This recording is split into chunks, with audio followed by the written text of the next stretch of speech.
Շնորհակալություն։ Պարոն Կարապետյան, այնուամենայնիվ թույլ տվեք հստակեցնել, ինչ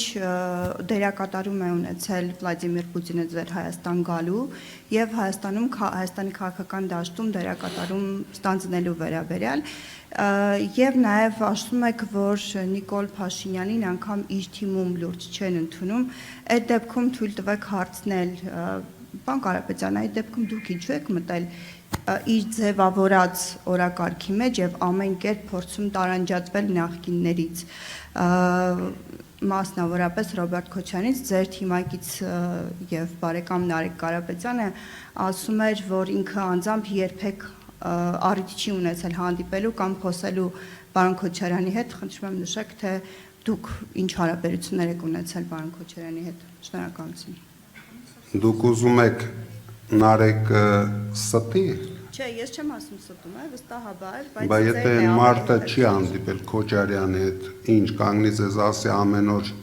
խաշ ենք իրար հետ ուտում, թե ինչ ասի։ Թերևս ավելի կարևոր էին ձեր հարաբերությունները։ Իմ հարաբերությունների մասին ես ասել եմ տարիներ առաջ, իմ հարցազրույցներից մեկում գնահատել եմ Քոչարյանին որպես Հայաստանին հաղթանակ կերտող ղեկավարներից մեկը,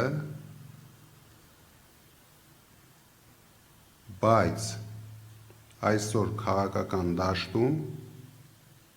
քանի որ քաղաքացիական պայմանագիրը նույնիսկ շատ անբարոյական օրակարգեր է թելադրում եւ մարդիկ դրան սկսում են հավատալ, դուք գիտեք, չեմ ուզում կրկնվեմ այդ օրակարգերի մասին։ Մտավախությունն եք, որ ձեր վարկանիշը։ Ես մտավախություն ոչ մի բանից չունեմ։ Ես հայտարարում եմ, որ մենք գնում ենք բացարձակ հաղթանակի։ Ես ասում եմ, Քոչարյանը արել է շատ կոռեկտ հայտարարություն, որ ինքը սատարելու է առաջի տեղ օպոզիցիայից զբաղեցնող ուժին, այսինքն մեր ուժին։ Ես չգիտեմ, էլ ինչ ասենք, որ մարդիկ հավատան, որ չկա ուրիշ գործարքներ, ստվերային գործարքների մենք չենք մասնակցում, կյանքում չենք մասնակցել։ Եվ Պուտինի հետ կապված, եթե կարելի է։ Պուտինը, հիշում եմ, այսինքն ինչ եք դուք ուզում, Պուտինը ինձ կանչեց, ասավ, գիտես, շուտով հորդ 40-ն է, իմ իջայլոց այսօր 1 տարին է լռանում, ինչը այս անբարո իշխանությունները ինձ զրկեցին մասնակցել դրան միջոցառմանը։ Կանչեց ինձ ասեց, դու կգնաս անպայման կմասնակցես հորդ 40-ի պատարագին, դուրս գալուց մենք ունենք մեր գործակալ լրագրողը կմոտենա քեզ, մի հատ հարց կտա, հետո ունենք մեր գործակալ Փաշինյանը, քեզ կձերբակալի, կալանավորի,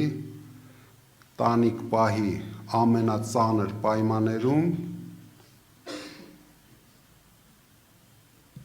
դրանից հետո